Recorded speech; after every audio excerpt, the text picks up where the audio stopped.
Hi, everyone.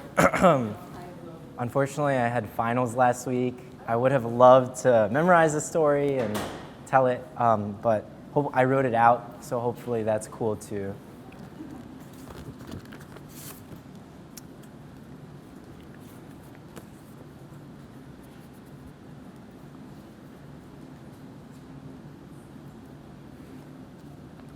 Interestingly enough, this is a story. Can everyone hear me? Should I speak up more? Everyone hear me? A little bit louder? Is this better? Okay. So this is a story about family, and interestingly enough, it's also a story about the Chinese government and corruption. Okay. My father stirs some oatmeal on the stove with his right hand, while pouring a steady stream of white sugar into the pot with his left. The smells of boiled egg, melting sugar, and oats fill the kitchen as he swirls the wooden spoon in small circles. The back of his orange polo shirt has faded into a pale yellow, and I know without looking that the front of the shirt is stained with chemicals from working long hours in our family restaurant. Without looking up, my father mumbles, "Did you ever wonder why your aunt was so rich?" "Doesn't she work at a stock company? Mom told me it was very successful," I respond, keeping my eyes on the light gray hairs that decorate the back of his head. Don't listen to your mother so much. He clicks the stove off and pauses. There's no way that your Yima could own 4 houses with the accounting company she runs. My father pours some steaming oatmeal into these 2 large bowls, and he shuffles towards the dining table and lifts the bowl to my nose. "You hungry?" I nod, accepting the food with open palms. As the heat from the bowl travels into my fingertips, my mom's words echo. "You know, these days your father can only cook 2 things, oatmeal and Chinese pancakes. He's worked almost his entire life in a restaurant, chopping pork, frying rice, and he can only cook 2 dishes in the house." I remember the way she scoffed and shook her head too while she said it, but I didn't mind. 2 dishes had always been enough for me and him. My dad smacks his lips in between large gulps of oatmeal. He opens his mouth to speak, but closes it as if the words have gotten lost somewhere in his throat. He makes a noise, kind of like a low gargle or a croak, and I'm tempted to place my hand over his knuckles and just tell him to forget what he's thinking about, but I don't. So instead, he just exhales and he says, "It was your uncle, your Yi Zhirong. That's why your aunt is so rich." My father lifts another spoonful of oatmeal, and I stare into his bowl.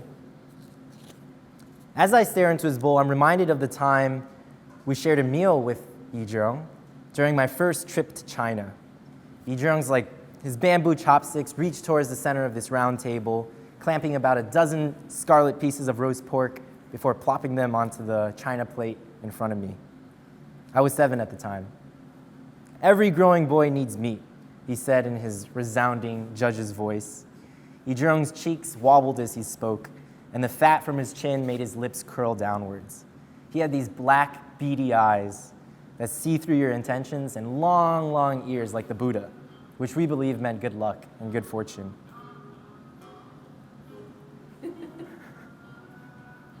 He was a marvelous storyteller and could bargain with merchants so well that they never wanted to do business with him ever again. So all in all, he was a man with presence. "Your Yi Zhirong," my father says, "was a judge in the morning, but a different man at night. He knew very powerful people who told him to do some dangerous things. The head of the Chinese FBI was his friend, and this FBI man had a girlfriend, a lover, in fact. His lover was this federal agent who worked in Beijing at the time and told Yi Zhirong to find people to enter the government, to be governors of provinces, future lawyers, future politicians." My father closes his eyes and shakes his head in these slow wave-like motions from side to side, as if trying to forget the injustices of his home country. They rigged elections and changed test scores. He decided people's fates.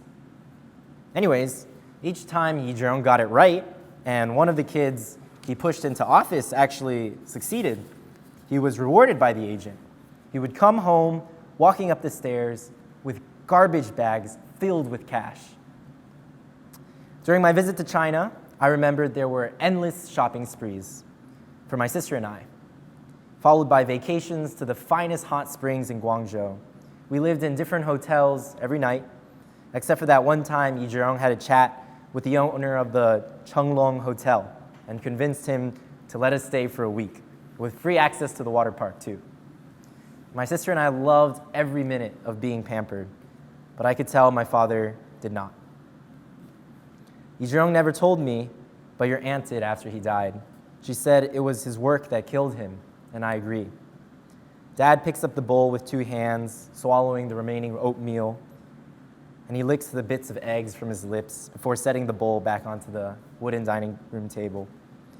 The chair creaks as he leans back, and he throws one arm over the back of the seat and faces me.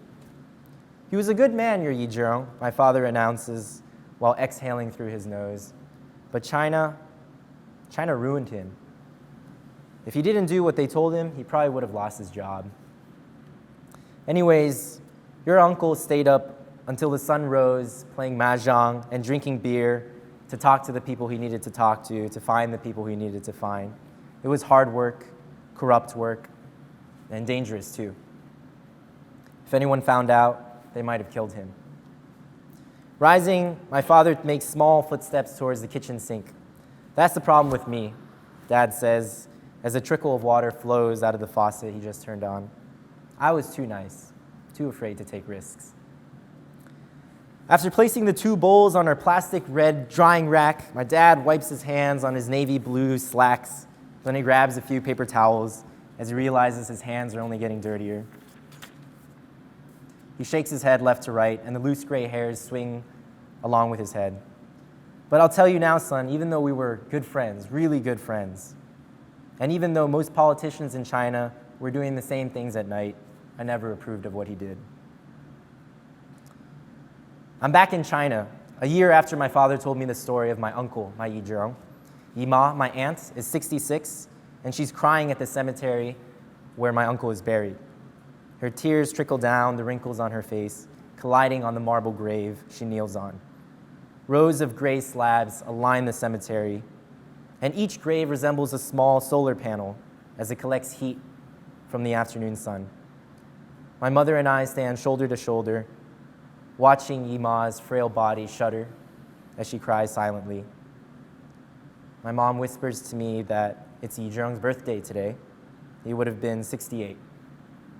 Fingers still clenching the sides of the tombstone, Yi Ma murmurs, "Sang ye fai lo," which are the Cantonese words for happy birthday.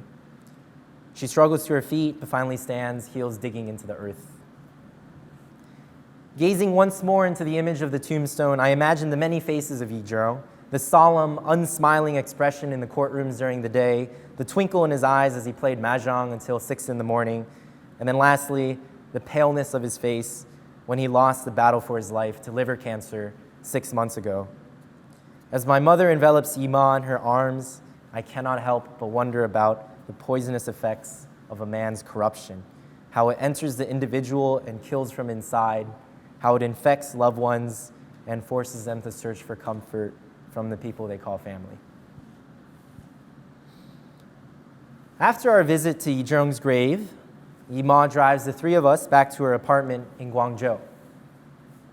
Weary from the journey, I close my eyes and sleep until I'm awoken by a bump from a stone in the road. Unaware that I'm awake, my mom turns to her older sister, my aunt, and asks in hushed Cantonese, "What did the doctor say?" "I'll need treatment," my aunt murmurs, her eyes glued to the bustling highway in front of her. The cancer is spreading. Later that day, my mom prepares 3 bowls of bland rice porridge for the 3 of us. Yi Ma said she wasn't feeling very well and she naps on the red plush sofa in the living room of her apartment. Round eyeglasses rest on her forehead, and her soft snoring breaks the silence of the hot evening.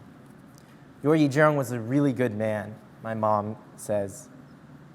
"When your father and I were just out of college, he got us both well-paid jobs as mechanical engineers. He always looked out for us."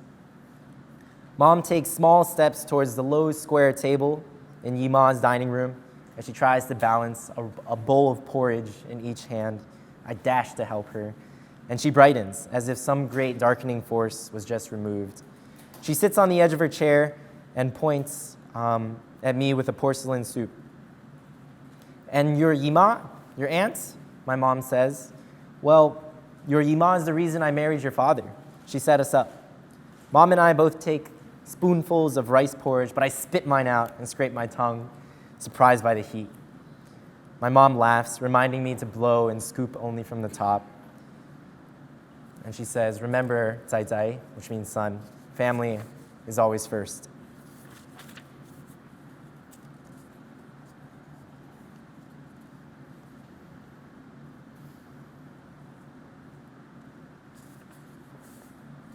Okay, that's pretty much it. I have another page, but it's very spicy, and I don't really want to say it on camera.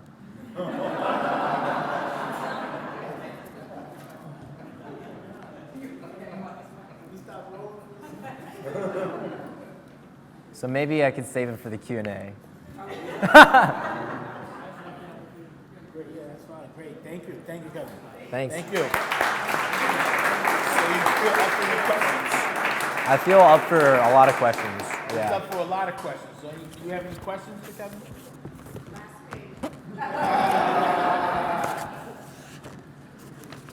think it seems that they want the last page.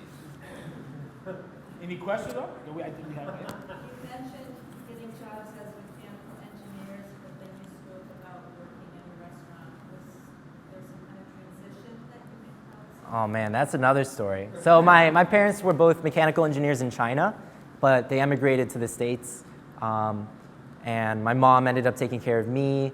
My dad helped one of his close childhood friends start a restaurant in Miami. And so they had 2 restaurants. I guess it's kind of related to the last page. And unfortunately, one of them didn't do very well. So he had to give it up and declare bankruptcy. And what are you studying? I am majoring in East Asian Studies. Studying Chinese American international relations and economic policy. That sort of thing. I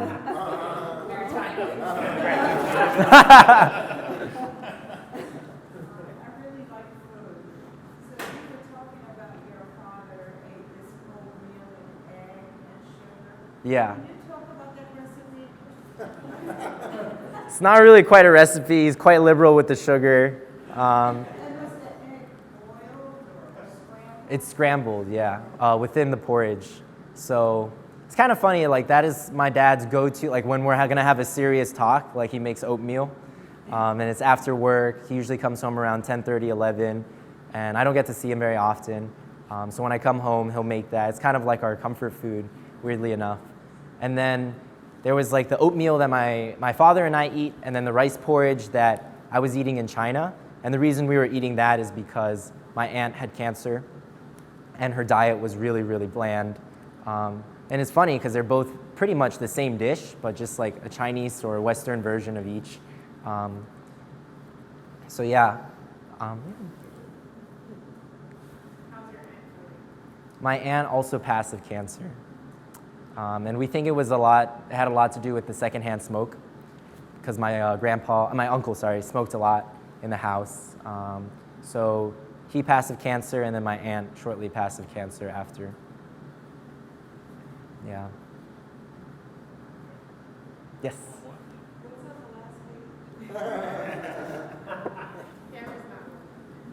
Oh, so the last page is. It is rolling, right? The last page is about, I go on a walk, and I'm walking my dog, and it turns out that my dad came home really late that night, and he was doing something he shouldn't have been doing. And so the story is about how great men kind of become corrupted by responsibility and their circumstances. And it was drawing a parallel between the Chinese version of the society my uncle was in, maybe 20, 30 years ago, and then the society that my father was in and the pressures that he faced in the wake of a restaurant that wasn't succeeding very well. So it was kind of analyzing how good men do bad things. And I go on a walk, and there's this brilliant fountain in the lake, this artificial lake by my house. I'm walking my dog, and I look at this fountain, and I'm just kind of reflecting on how the water rises and falls in the night. Yeah. I can send you the PDF after. They have two more. I can see you and that guy. Yeah, I'm happy to take many questions. I just think you should tell people who you do. Oh, sure. Okay, so I'm a junior at Yale, and I co-founded a startup, which is called Home Cooked. It's an app that lets you book home-cooked meals made by people in your neighborhood. But the catch is, but here's the catch. The meals take place in people's homes. Really, the goal is to, instead of catering or delivery, you go to their home, sit down, and eat with them. It's really more of a community building approach around food. And so it's drawing from experience from working at my parents' restaurant. Like, I worked there a lot. I was their intern for like 13 years. And I worked every single job. Like, I scrubbed the toilets, I answered phone calls in Spanish, like took down orders, delivered them. But the worst part of all was cooking. Because I would sit in front of this black spacewalk and just like cook mountains of fried rice, and I would have like 4 arms of steel. But the saddest part was I never ever got to talk to customers ever again. I was like banished in the kitchen, and I really, really missed that. Like cooking for people and then watching them enjoy your food, like that's what life's about. So, yeah. Very patient return. One more. So you grew up in Miami then? Yeah. Okay. Did you guys interact with Cuban people Of Chinese course. descent? There weren't too many. I didn't know too many Chinese Cubans. I knew a lot of Cubans though. Okay. Yeah, my babysitter growing up was Cuban. I'm the only one in my family who can roll my R's. Like, There's a story in Bayuno Diaz, about his dad migrating and all the things he went through. And there's a scene in which he's working with Chinese Cubans and talking about life. I don't know. It reminded me of the setting you just created. So. yeah, it was a great time growing up. All my friends were Hispanic. There weren't too many Chinese people in Miami at that time. So actually, we did know each other because there were so few of us that like when a Chinese event happened, we would hang out. But most of my friends were like from Mexico, from Cuba, from Honduras, from Venezuela. So yeah, and then I ended up learning Spanish too. My Spanish is better than my Chinese, believe it or not. It's crazy. All right. Thank you. Yeah, no problem. Thanks for having me. Thank you. Appreciate it. Yeah, definitely. Thank you.